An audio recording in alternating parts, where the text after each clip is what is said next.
In this week's episode of the Stockscores Market Minutes, I'll take a look at the overall market to determine whether the weakness that we've had for a number of months may finally be coming to an end. Plus, we'll look at the biotech sector as a place where we may see a lead in some buying interest. And finally, we'll look at the day trade of the week.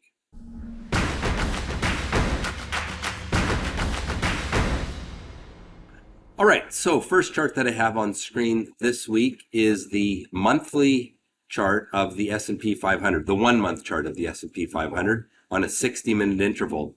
And what you'll see is that there's some stability coming back to the market, at least in the very short term. And it shows up in the rising bottoms that have been building over the last couple of weeks. Now, anytime you have rising bottoms, that is a sign of optimism. The buyers are showing control in the market.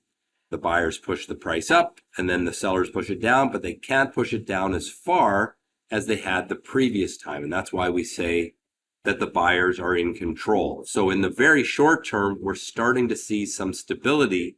However, we should also recognize that volume is very light. It's the end of the quarter, first week of the summer, at least the summer month of July.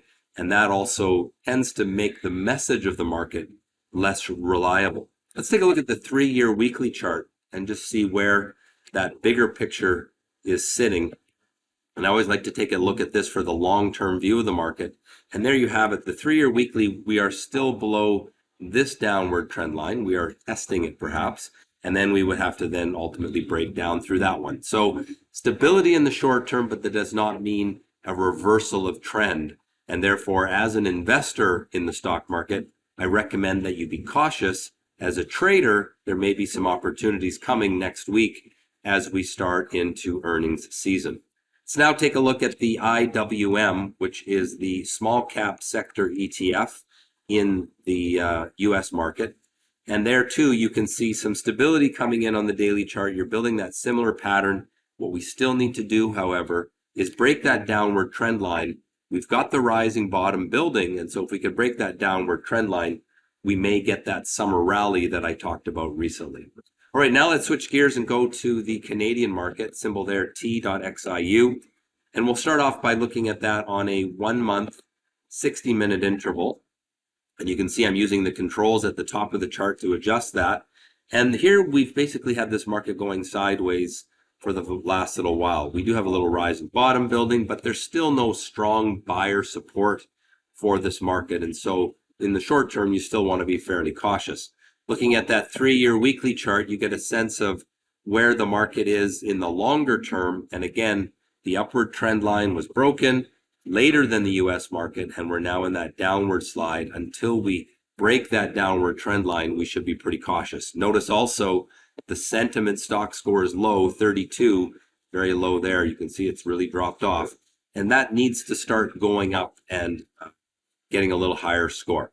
All right, let's move on to commodities. We'll start with gold. GLD is the symbol for the gold ETF. You can see a good deal of weakness this past week, selling off, breaking down through some support from a descending triangle. And that doesn't look too good. Now, if we look at the 3-year weekly, what we will see is that there's still some support available right in here. It's not that far away. But having broken down out of this trading range, I would be pretty cautious with gold. And we'll see one of the major reasons for why that is in just a moment. Let's take a look at USO, which is the symbol for one of the oil ETFs. There's a number of them. And this one had a little bit of strength late this week as it bounced back from being oversold. Now, how is it that we can call it oversold? Well, anytime a market is far below a trend line like this was, then it's oversold. Anytime it's far above a trend line like it was up here, then it is overbought. You can see when it's overbought, it comes back to the trend line. When it's oversold, it should come back up to the trend line. That does not mean a trend reversal. It just means that you're sort of getting this short-term snapback from emotional conditions. Now, in the longer-term chart, and this here, the weekly chart, you can see that the upward trend line in the short term was just barely broken this week. But what's encouraging is how well it came back from the lows of the week early in the week. And that's a sign that the buyers haven't given up on oil yet. And I don't think you should yet either. All right, let's move along to US dollar. And this is really the culprit behind the weakness in gold, you can see the US dollar has run up quite a bit. And here's an example of a market that is overbought. There's your trend line. I've just drawn it across the inflection points. We're way above it, which means the US dollar should pull back. Now, that doesn't mean it's going to break trend. You can see the sentiment stock score is very strong. It has been strong for a number of months since the US dollar broke out of this trading range and headed higher. So US dollar still looks like it can go higher from here, but in the short term, that being the next few days, wouldn't surprise me if it pulls back, even the next couple of weeks. All right, well, how about cryptocurrency? That's something that's on a lot of people's mind. And here is the ETF for Bitcoin. And you can see it had a little bit of strength this week, but in the context of this downward trend, it is still pretty weak. And so I wouldn't get too excited about Bitcoin because it does not look all that great. And therefore, until it can break that downward trend line, until it can build some rising bottoms, you want to be pretty careful with it. All right, finally, let's just have a quick look at interest rates. We'll look at TVT for that. TVT is a proxy for the inverse of the bond market. And as I've said many times here, if this is going up, then interest rates are also going up. And you can see in the last 3 days of last week, interest rates rose a little bit, but in the context of the last 2 months, we've had a fairly sideways market for interest rates. I still see a bullish trend here in this chart, which means interest rates still have upward momentum. We haven't broken that yet, but we're not seeing a real strong signal that it's going to go higher either. All right, let's take a look at my ratings then. I am short-term neutral on US stocks, long-term bearish. Same thing for Canadian stocks. Gold, bearish on both time frames. Oil, bullish in the long term, bearish in the short term, just as it's made a little pullback. US dollar bullish on both time frames. Bitcoin bearish long term, but I've raised it to neutral short term because we have had some stability in the last little while. And then interest rates still long term bullish, but short term neutral. Now I want to quickly look at the chart of XBI, which is the ETF for the biotech sector, because I think this could be a place where we start to see a turn if the market is in fact stabilizing. Let's just jump to the 3-year weekly chart for XBI, and you can see that this downward trend line right here has been broken. We had a little double bottom, and we've broken that downward trend line. I think this could be the start of a turnaround for biotech stocks. I don't know if you've noticed, but last week there was a number of biotech stocks that did okay.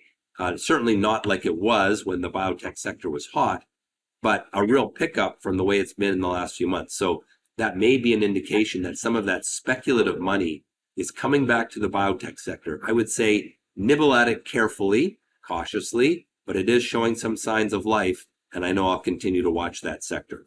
All right, the final thing I want to do this week, just take a look at the day trade of the week, which is an example of a stock that we get highlighted with my algorithms in the active live service. And one of the strategies I have is something called the pullback play. So look for stocks that are strong, that are trading abnormal volume, that are trading with good liquidity, and then buy them when they break their pullback. And we've actually written this into an algorithm that will identify these automatically during the trading day. And this is one that was found right here where it broke a little pullback. Again, this is a very short-term chart, a 1-minute chart, but as a trade, it worked out quite well. For every $100 of risk, you would buy 430 shares. That was a capital requirement of just under $4,000. And that with margin was only $1,340. By the end of the day, this trade had gone up 7.2 times its risk, which meant 7.3 times its risk, which meant a $730 profit. So on the capital you had to trade, it was better than 50% gain on this day trade in a relatively quiet session in a slow summer market. There's always these kind of trades out there. And these are the sort of things that you can learn with the Active Trader course. And then of course, membership with Active Live.